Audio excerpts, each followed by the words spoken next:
Kebakaran melanda permukiman padat penduduk di Polewali Mandar, Sulawesi Barat. Akibat kebakaran, 6 rumah warga ludes dilalap si jago merah. Kebakaran rumah ini terjadi di Desa Tanga-Tanga, Kecamatan Tinambung, Kabupaten Polewali Mandar, Sulawesi Barat.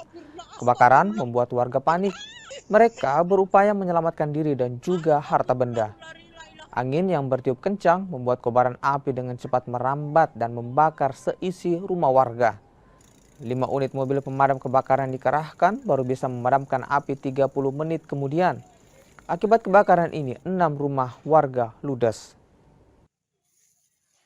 Kami petugas pemadam kebakaran langsung turun ke lokasi dengan melibatkan 5 unit armada, 1 dari kabupaten, 1 dari Tinambung, dan Campolagian 1 unit, 2 dari Kabupaten Majene.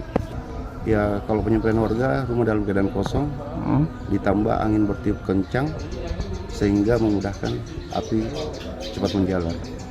Ini rumah apa ini Pak? Rumah panggung atau? Rumah huni, rumah panggung Pak. Rumah panggung.